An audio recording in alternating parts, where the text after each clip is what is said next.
Hello, my name is Abigail, and on this channel I talk about books and things that I'm passionate about, and right now that happens to be putting up 12 videos for the 12 days of Christmas. And for today's video specifically, I have to share with you, I read 2 books with the same damn name. So, starting off with this one, which is by Matt Forget. This is a horror comedy, and it says it right there. A lot of this book doesn't take itself too seriously, comes to mind. If I had to describe this book in 4 words, or 4 things that I would use to describe this book, is like scary movie, because it's not Scream. So I would say scary movie. It reminds me of scary movie. And then there was a movie that came out recently with Finn Wolfhard in it. It was like a summer thing. And then I would say like cringe, but like Office kind of cringe, if that makes sense. And like ultimately this book just, it doesn't take itself too seriously. And there are characters with the name Beef. There's a character with the name Acorn. When I tell you this book is here to entertain. It's not very scary, but there's a lot of gore, I would say.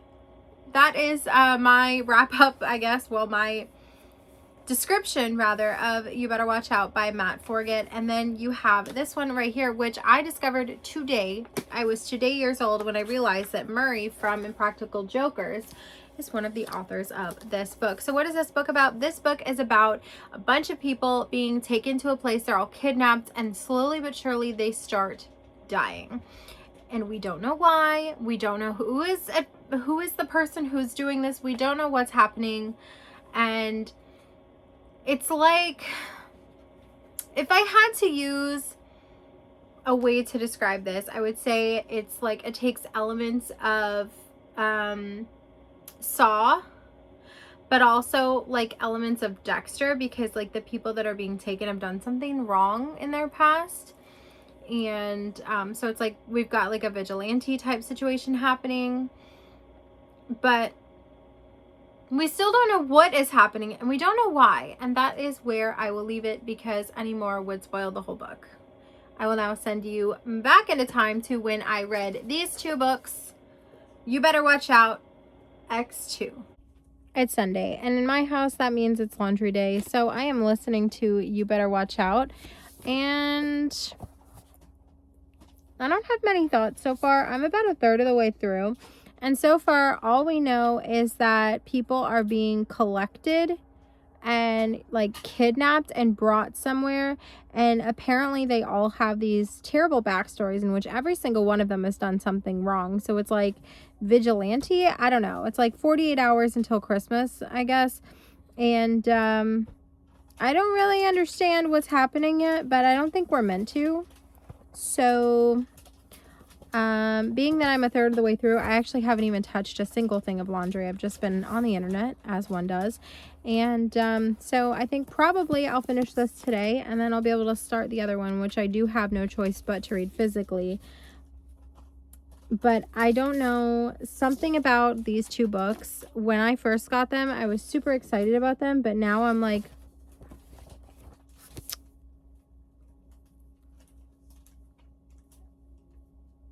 not as interested. Anyways, that's my update. Thanks for listening to my update. 50% of the way through, and I am strongly considering a DNF. This, I don't know what I thought I was getting into, but I don't think it was this. I guess the issue really lies in the fact that I never read what the book is about. And I feel like if I had maybe read this, I would not have picked this up. So it is tagged as like a suspenseful serial killer thriller, and on paper that sounds perfect for me, But it says 48 hours until Christmas. Jessica Kane wakes up with blurred vision and ringing ears and in excruciating pain. The last thing she remembers is going for a run or something, or someone hitting her on the head, leaving a gash and blood running down her face. It doesn't take Jessica long to realize she is trapped in an unknown deserted town with 5 other strangers who share similar stories of being attacked and stranded. Unsure why and how they got here, Jessica knows one thing for certain: she has to find a way out. That becomes nearly impossible when someone begins meticulously orchestrating the captives' deaths one by one. The only thing Jessica can do is watch the life leave their eyes. The fenced-in town is a serial killer's very own playground, and there's nowhere left to hide. She better watch out because she could be next. Okay, so the only thing Christmassy about this is that it takes place 48 hours prior to Christmas. Or starts 48 hours until Christmas. And that's really all. I don't think that it needed to completely revolve around Christmas, and I do appreciate like the serial killer aspect, and I like the fact that like we're picking people off one by one. I think it's very like sort of soft, sort of like traditional slasher type things where, you know, there's a group of people, usually it's friends, and maybe that's why I'm bothered by it, because I recently read a Christmas horror that was about a bunch of strangers and they were trying to survive, and I didn't enjoy that time, and maybe that's why my lenses are colored against this. Like maybe that's why I'm feeling a little like about this. It could be that. It could be the fact that I wasn't really in the mood for this when I picked it up, and I'm just kind of forcing myself to get through it because it's on my TBR. I already paid for it. It's on my, you know, 2-book same name list. So I feel like I need to force myself to get through it. But it's not really fair to me because I'm not having a good time. So I'm strongly considering a DNF. So what I might do is stop right here and start on the next one and see if I can slog through that, because I'm also not looking forward to that one, and I don't know why. I feel like this I feel like I started these 2 books same name with high expectations, and like I don't know like the virality of the concept of 2 things with the same name but completely different. I don't know. It sounded good on paper. 2 books, same name, you know, it's a catchy title. It's like a, you know, it could be like a popular video concept. However, I have hated all of the times that I've had so far. The first ones that I read were You Make It Feel Like Christmas, and I liked the first one enough. The second one I didn't care for. Then the second one, Big Nick Energy, I liked the first one. I didn't care for the second one. And then the most recent one, Yours for the Season, I liked the first one, didn't care for the second one. And I thought for sure I would at least be able to slog through this one because it's an audiobook, but I don't care. And then the other one, I have no choice but to read physically, but bitch, I don't care. And that's like, it's messing with me a little bit because I paid the money for these books. I've invested time, I've invested money, I've invested resources into this concept, and I'm not having a good time. And the other 3 were get throughable. And I don't know. I think that I may be checking out of the concept of Bookmas at this point, because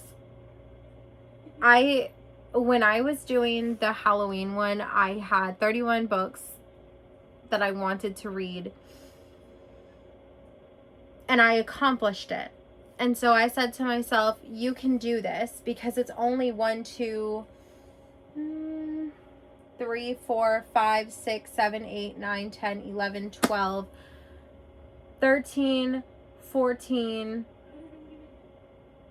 15, like 16 books in 25 days. And for some reason, I have been forcing myself the entire time.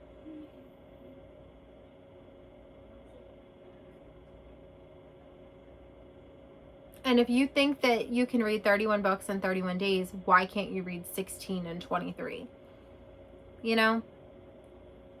I'm just, at this point, I don't care. Like, I don't care. And that's a tough pill to swallow. Maybe it's more than 16. It is more than 16. It's 20. There are 20 books that I wanted to read in 23 days. But still, that's still more days than books. And I was able to do 31 in 31. Why can't I do 20 and 23? But I don't care. I can't bring myself to care. So I am softy enoughing this. It's largely possible that I will pick it back up because the audiobook is short. I'm already 50% of the way through it. And even if I have to pick it up physically, it is only a total of 225 pages, and I'm on page 126 already. So I've only got like 100 pages to go. So in theory, I could bang this out in an hour. If it's sloggy, 2 hours. And I just don't know. I don't want to physically pick up the other book. I don't fucking want to. So that's my current struggle. I'm softy enoughing this video for now. So I lied. I did not softy enough this video. I just went ahead and started this in between doing stuff around the house and wrapping presents and starting a TBR jar and doing stuff that I can do with my hands. I have decided I would like kind of listen to it it's on Kindle Unlimited, and if you download the Alexa app, you can listen to Alexa read it to you. And so that's kind of what I've been doing for the last I don't know, 84 pages. Like, it's like a third, maybe a quarter of it's about a little under a third of the book. The entire book is a total of 261 pages, and I'm on page 85. Now, what I will say is that this is fucking stupid, but it's not bad. You know what I'm saying? Like, when I say it's fucking stupid, I mean, like, there's a child named Acorn. They're like, two of the characters in this book's parents have died, and they didn't die and like, oh, it was a car accident, or oh, an illness took them, or oh, you know, something normal. Like, I want to read it to you. Let me see if I can find it. The first character says, "We used to go to this golf course at a country club. My dad was an avid golfer. It was a beautiful, sunny, happy day. My dad had bought new golf clubs he wanted to try out. There were several games going on, and Dad was on the 9th hole. There was a golf ball machine that was being repaired on the practice course. The machine malfunctioned while it was being fixed. All of a sudden, errant golf balls came flying out of nowhere at lethal speed and velocity and hit him on the left side of his head. At the same time, there was a wedding reception in the grand hall of the club, and someone had shaken up the champagne bottles. When the bottles were open, a hailstorm of corks came flying onto the golf course and hit my father on the right side of the head at the exact same time as the golf balls were hitting the left side. His head exploded, and then a wild pack of coyotes came out of the surrounding forest and ate him." What the fuck? Next. The next person says, "I was only 7 when it happened. My father and mother went on a trip to Mount Everest. They were going to climb to the top while we waited for them at one of the lodges." So the character goes, "Oh my God, they were killed on Everest?" And he says, "Oh no, after they climbed back down, they went to the local Galleria with my siblings and grandparents and were killed in a stampede of people trying to get to the Cabbage Patch Kids." What the fuck? Just stupid shit. Like, so stupid. I wanted to check armpit addicts and see if there were any new photos. What the hell is this? Like, this is ridiculous. Like, it is so ridiculous. It is so stupid. It is so ridiculous. But it is so, like, it's ridiculous in the way and stupid in the way that it's like, you can tell that it doesn't take itself very seriously. So you're having a good time because the author is having a good time. And if you look at the back of this book says, "See what readers are saying about Matt Forget's you forget, you better watch out." Ready? Okay, so this is the single greatest thing ever written in the history of language. Matt's imaginary friend, Daryl Q. Pumpkin Shorts III. "Why can't you write about nice things?" Matt's grandma. "I like Elmo books much better." Matt's niece, Sophia, age 5. "What is wrong with you?" Matt's dad. "You should have gone to law school like we wanted." Matt's mom. Is this where the flash mob is meeting? Some random guy who just wants to dance." We have a lot of things we need to talk about this week, Matt's therapist. And people call me weird. Terry Spelling, professional Tori Spelling impersonator. I laughed, I cried, I peed myself a little. Now can I have the $20 you promised me for giving your book a review? The guy who plays Santa at the mall. Okay, now this says, what would happen if the world of Hallmark Christmas movies collided with slasher movies like Black Christmas, Friday the 13th, Halloween, and Scream? So the premise, what's going on? This guy is just going around killing people, and the freaking town is called Tinseltown. And Mary, our main character, works in tinsel. She's a tinsel person, right? She just owns a tinsel company, and they take tinsel so very seriously. And it says, you better watch out, a Christmas horror comedy. Like, the horror is that this reindeer guy is stalking people. The other horror is that it's definitely dark. Like, this is definitely, like, trigger warning for gore. If that's something that bugs you, probably you can't read this. But also, like, it's a dude in a freaking reindeer costume. What the hell? And then the other thing that's, like, kind of creepy is that the kid named Acorn is aware of this guy. He thinks it's his imaginary friend. What the hell? Anyways, I'm not having a bad time. I'm just having like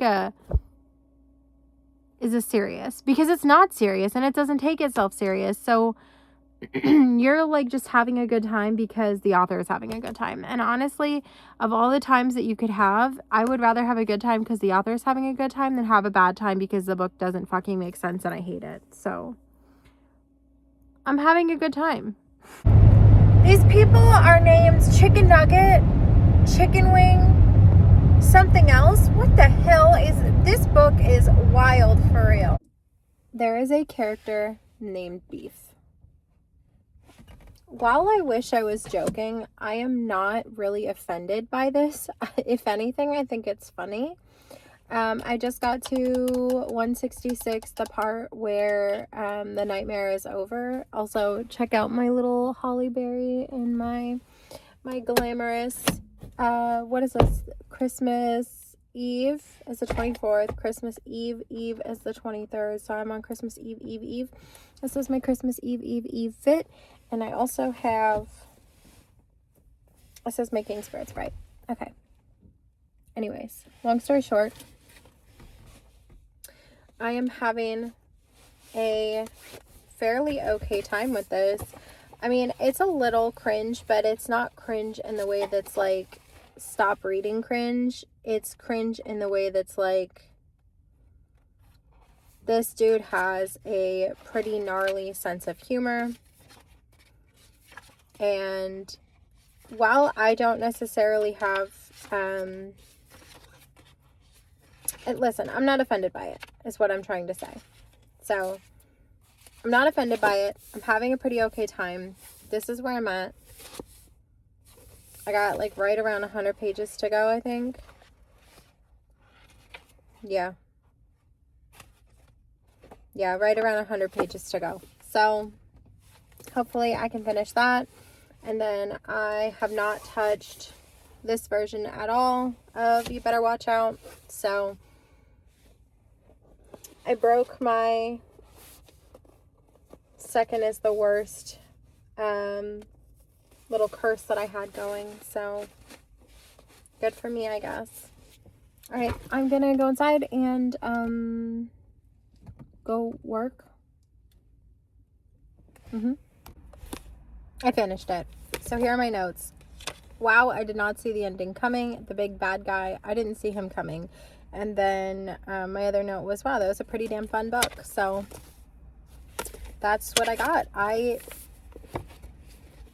was surprised. I genuinely was not expecting to enjoy this one very much.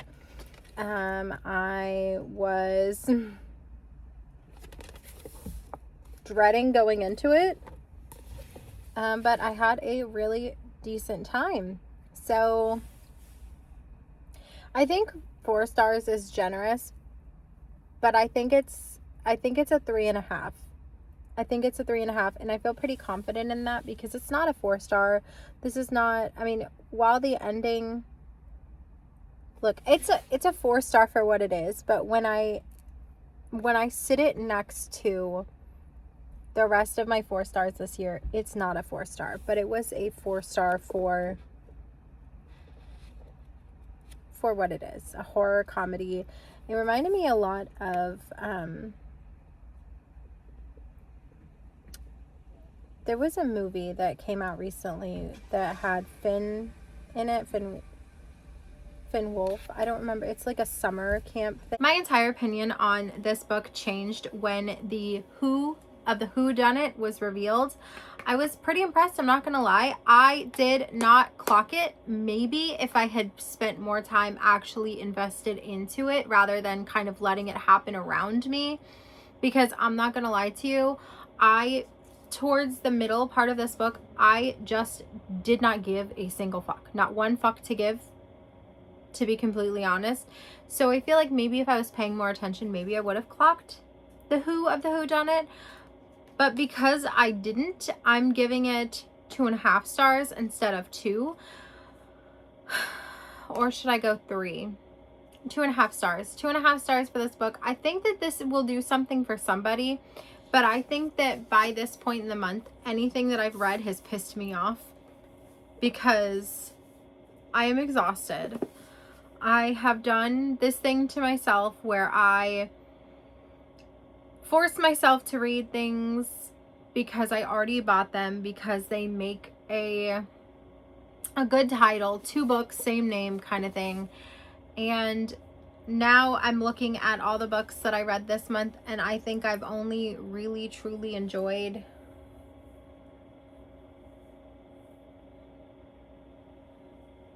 six of them. 1, 2, 3, 4, 5, 6. Yeah, I've only enjoyed 6 of the books that I read this month in any type of meaningful way. Most of the books that I read this month, actually every single book that I read this month with the exception of this one, got a 3 or higher. So it's not like I was bored by any means, but I was definitely reading for content and reading for quantity, and I think I only read a couple books that I actually would have picked up if it weren't for this type of plan that I had. So with that being said, I will conclude this is a 3.5 star and this is a 2.5 star. Am I glad that I read these? Not really. I think that if I had read these right after I bought them, and instead of kind of let them sit off to the side and think about them for the entire month, I think I probably would have liked these a whole hell of a lot more. But I digress. It doesn't matter. I have read them, I purchased them, I've read them, and now I will pass the information on to you. This one I recommend to fans of like Scary Movie and Office, and this I recommend to people who think that this premise sounds good. Okay, that is it. Can you tell that I'm just about fucking over this month? Because I am. I am done reading Christmas books. 4 to go. I will see you tomorrow when I reveal or read one more.